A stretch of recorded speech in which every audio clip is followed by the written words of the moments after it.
तर फ्रेंड्स तुम्ही बघू शकता आज मी आले दादर चौपाटीला. पाठीमागे बघू शकता समुद्र कसं लाटा येत आहेत बघा. मोठ्या लाटा येतात. खूप वास येतोय. मला इथं बसवलं पण जात नाही इतका वास येतो. चला तर मग फ्रेंड्स आपण बघूयात दादर चौपाटी. बीच बघूयात चल.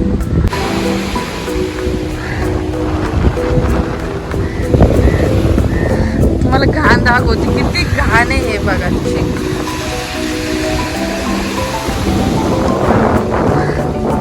समजलंच असेल कसे कसे नजारे आहेत. खूप एम्बॅरेसमेंट फील होत आहे. काय सांगू आता तुम्हाला मी. डेंजर डेंजर सीन आहे तिकडे. माझ्या आजूबाजूला तुम्हाला दिसतच असेल. आता तुम्ही बघितलेच असेल व्हिडिओमध्ये कसं आहे इकडं. डेंजर डेंजर आहे. आपल्या इकडचं सारखं नाही आहे इकडे. आपण थोड्याच वेळात दाखवते. 1-2 सीन दाखवते तुम्हाला.